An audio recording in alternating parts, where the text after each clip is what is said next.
열왕기하 6장 1절부터 7절입니다.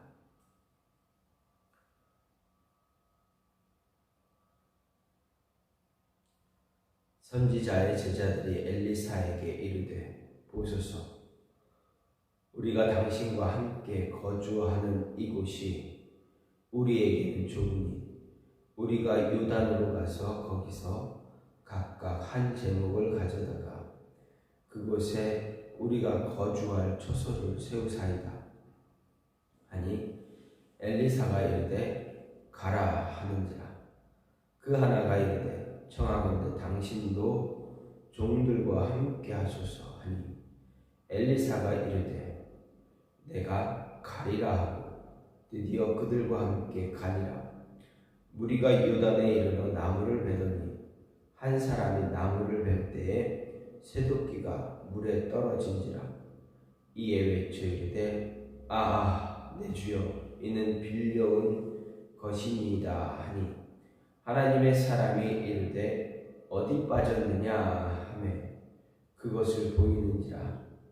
엘리사가 나뭇가지를 베어 물에 던져 쇠도끼를 떠오르게 하고 이르되 너는 그것을 집으라 하니, 그 사람이 손을 내밀어 그것을 집으니라. 아멘. 오늘 말씀 열왕기하 6장 1절부터 7절입니다. 오늘 말씀은 북이스라엘의 여호람 시대 엘리사의 주요 사역 가운데 하나입니다. 아람 장군 나하만의 나병을 고쳐주고, 그 이후에 나하만을 쫓아가서 이제 은 두 달란트와 두 벌 옷을 받은 게하시에게 나하만의 나병이 옮겨지는 그러한 사건이 일어났습니다. 그 이후 이제 선지자의 사역 제자들이 엘리사와 함께 있는데, 함께 있는 그곳이 이제 좁게 됩니다. 즉 다시 말하면 선지자의 제자들이 처음에 모였던 사람들보다 더 많이 모이게 됩니다. 그래서 거주하던 곳이 좁으니 요단으로 가서 이제 더 넓게 집을 지어야 되겠다 이야기합니다. 그래서 엘리사가 그 제자의 이야기를 듣고 가자, 요단으로 옮기게 되고, 그곳에서 이제 나무 벨 때에 집을 짓기 위해서, 그들이 거주할 곳을 세우기 위해서 나무를 벨 때 도끼가 물에 빠지게 됩니다. 빌려온 도끼가 물에 빠지자 어떻게 됩니까? 엘리사가 그 빠진 도끼를 물에서 떠오르게 하는 모습이 오늘 말씀에 나타나고 기록되어져 있습니다. 우리는 흔히 북이스라엘이 완전히 타락해서 신실한 하나님의 백성이 하나도 없었다라고 오해할 수가 있습니다. 그런데 언제나 하나님은, 성경은 이야기하기를 언제나 신실한 하나님의 백성들을 위한 제자들, 선지자의 제자들이 늘 있었다라고 성경은 이야기합니다. 그래서 하나님의 백성들을 위한 엘리사의 이적이나 북이스라엘에서 가장 악명 높았던 왕이었던 아합 왕 시대 하나님께서 엘리야 선지자를 향해 남은 자 7천을 남겨두셨다 말씀하신 것처럼, 오늘 말씀 엘리사와도 함께하는 신실한 사람들이 더 갈수록 많아졌다라는 이야기입니다. 엘리사가 행한 이적 가운데 많은 이적이 선지자의 제자들과 관련된 모습을 우리가 볼 수가 있습니다. 즉 선지자의 제자들이 교육을 받고 있었다, 하나님 말씀을 듣고 있었다, 말씀을 배우고 있었다라는 것을 알 수가 있습니다. 오늘 말씀의 이적은 이런 배경에서 이제 이해가 잘 되어집니다. 아마도 엘리사 시대에는 엘리사의 영향으로 많은 사람들이 선지자가 되고 말씀을 배우기 위해서 엘리사에게 몰려온 것이 아닌가 볼 수가 있습니다. 그래서 자연히 이러한 사람들이 많아지면 어떻게 됩니까? 그들이 머물 숙소가 계속 많아져야 됩니다. 근데 어떻게 됩니까? 숙소는 한정되어져 있을 것 같고 사람들은 계속 몰려들어서 많아지게 되니 어떻게 됩니까? 숙소가 좁아질 수밖에 없습니다.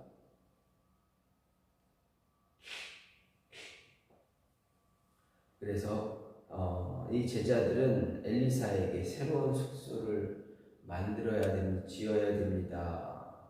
요청하고 엘리사는 그 요청을 수락합니다.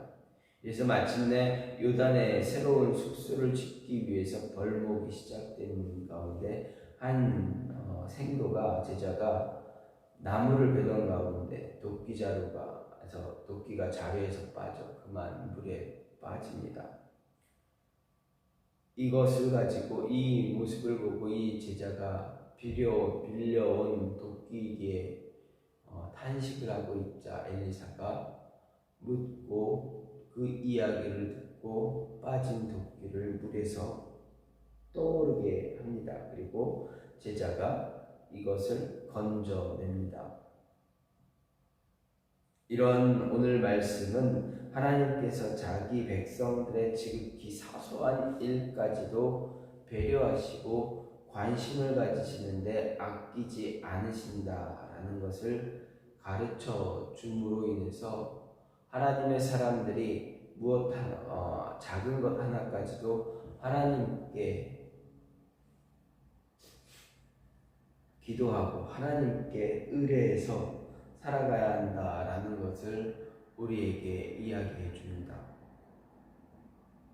어떻게 보면 도끼가 물에 빠진 것 굉장히 사소하고 아무것도 아닐 수도 있습니다. 그러나 그러한 부르짖음조차 그러한 소리조차 하나님께서는 외면하지 않으시고 들어주신다라는 것을 생각할 때 우리 삶 속에 우리가 얼마나 힘들고 어려운 일들이 있는지 또 아니면 작고 사소한 일도 참 많이 있는데 그러한 우리의 기도 소리까지도 하나님은 다 들으시고 외면하지 않으신다라는 것을 우리에게 이야기하시면서 우리로 하여금 어떻게 합니까? 계속 부르짖으라 하나님께 기도하라 이야기하고 있는 것입니다.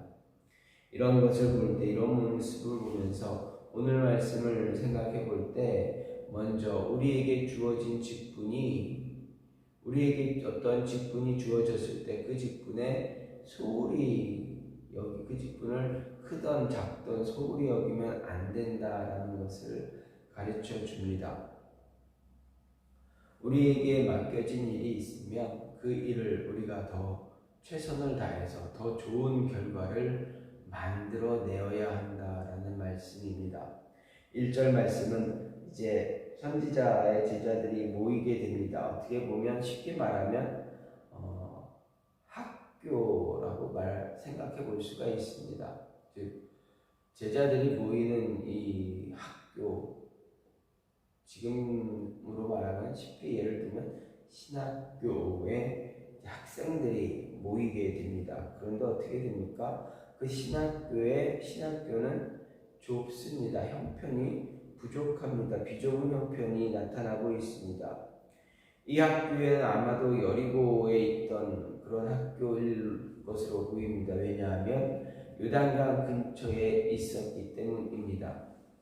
당시 북이스라엘에는 길갈과 베델에도 이런 학교가 있었지만 그곳에서 요단강으로 제목을 구하러 갔다고 보기에는 어렵다라는 것입니다. 어쨌든 이 학교는 매우 좁은 상태가 되어집니다. 여기서 좁다라는 히브리 말은 차르입니다. 그런데 이 차르라는 말 뜻은 그 숨은 의미는 숨이 막히도록 꼭꼭 죄어 고통스럽다라는 의미가 있습니다. 즉 이 학교가 얼마나 비좁았는지 잘 나타내주는 그런 단어입니다. 즉 제자들이 이 얼마나 많이 모였는가를 이 한 단어로 우리에게 보여준다, 잘 가르쳐주고 있습니다. 물론 이 학교가 처음부터 비좁았던 것은 아닐 것입니다. 처음에 이 거주할 곳을 만들 때 이렇게 좁게 작게 만들 이유가 없기 때문입니다. 처음 건립 당시는 아마 이 학교는 바알 숭배를 국시로 내건 아합과 이세벨의 핍박으로 인해서 그다지 많은 수의 이제 제자들이 모이지 않았을 것으로 보입니다. 적은 수의 제자들이 곳곳에 이렇게 숨어 있었기 때문에 이 학교 이곳에서도 많은 사람들이 모이지는 않았을 것입니다. 그런데 엘리야가 하늘에 올라간 이후 이제 엘리사가 그 직분을 감당할 때 사람들이 이 학교로 조금씩 몰려들기 시작한 것 같습니다. 엘리야의 그 사역을 보면서 하나님이 아직도 우리 이스라엘 가운데 계시는구나. 하나님의 백성을 아직도 돌보시고 계시는구나 라는 그러한 모습 때문에, 그러한 기대와 그러한 모습 때문에 하나님의 제자로, 선지자의 제자로 몰려드는 사람들이 이제 많아지기, 조금씩 더 몰려들어서 그 숫자가 많아졌다라고 볼 수가 있습니다. 그렇다면 여기서 알 수 있는 것, 엘리야에게서 사명을 이제 인수받은 엘리야가 행하였던 그 선지자의 사명을 엘리사가 이어서 하게 되는데, 그때 자신이 맡은 그 직분을 잘 감당했다라는 것입니다. 그렇기에 이 생도들이 더 많아지고 있었습니다. 우리는 어떻게 보면 전임자가 일을 할 때 그 일을 후임자가 맡아서 할 때 잘 이끌어가는 사람, 잘 받아들여서 잘 가는 사람이 있는 반면에 그것을 잘못 이끌어가는 자가 있습니다. 그래서 수가 배가 되는 더 많은 사람들이 모이게 하는 반면에 그 수가 적어지게 하는 자도 분명히 있습니다. 그러면 우리는, 하나님의 사람들, 저와 여러분들은 어떤 모습을 가져야 되는가? 우리는 우리의 전임자가 어떤 일을 하게 된다면, 그 일을 받아서 하게 된다면 더 많은 결실, 더 좋은 결실을 맺기 위해서 노력하고 열심을 다해야 한다라는 것입니다. 쉽게 말하면 더 부응할 수 있도록 우리가 그 일에 매진하고 매달리고 열정을 다해야 한다라는 것입니다. 전임자가 잘하건 못하건 상관없이 후임자가 되었을 때, 후임자로 왔을 때는 전임자의 모습보다 더 열심을 다해서 더 잘하는 그러한 모습을 가져야 하겠다라는 것입니다. 이미 했던 분보다 잘하지 못하게 되면 어떻게 됩니까? 우리는 더 마음도 속상할 뿐만 아니라 함께 할 때 더 우리의 모습이 위축이 되고 우리의 모습이 침체될 수가 있습니다. 그렇기 때문에 그러한 모습을 겪지 않기 위해서 더 열심을 다하고 열정을 다해서 할 수 있는 한, 될 수 있는 한 더 좋은 결과를 얻기 위해서 노력해야 합니다. 바울 사도는 자신이 설립하고 3년 동안 육성시켰던 에베소 교회를 디모데에게 이제 인계합니다.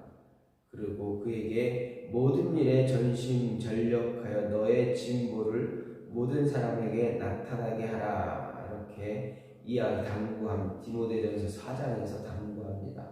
새로운 직분자가 그 능력에 있어 항상 전임자보다 더 나은 법은 없겠지만, 나은 법이란 없겠지만, 하지만 어떻습니까? 새로운 직분자는 그 직분을 수행하는 자세에 있어서 전임자보다 더 나은 모습을 갖기 위해서 노력해야 한다라는 이야기입니다. 모든 일에 전심을 다하고 전력을 다해서 더 좋은 모습 가질 수 있도록 쉽게 말해서 조금 더 부흥할 수 있도록 영적으로 부흥하든 숫자적으로 부흥하든 어쨌든 더 부흥해서 어쨌든 더 모이는데 힘쓰려고 하는 그러한 모습을 갖추어야 한다라는 것입니다. 이 모습이 우리에게, 저나 여러분에게나 늘 주어진 모습, 우리가 감당해야 할 그러한 모습입니다. 이 모습을 잘 감당할 때에 하나님은 잘했다, 작고 충성된 종아, 이렇게 우리를 칭찬하실 것입니다. 엘리사는 자신의 스승 엘리야의 명성에 아마 큰 부담감이 있었을 것입니다. 여기에 엘리사가 엘리야에게 무엇을 요구합니까? 당신의 영성보다 2배나 더 많은 그러한 능력이 나에게 임하게 해달라라고 요구했던 모습을 볼 수가 있습니다. 따라서 우리도 역시 하나님, 우리가 하나님의 일을 하기 위해서, 감당하기 위해서 배가 되는 능력을 우리에게 달라.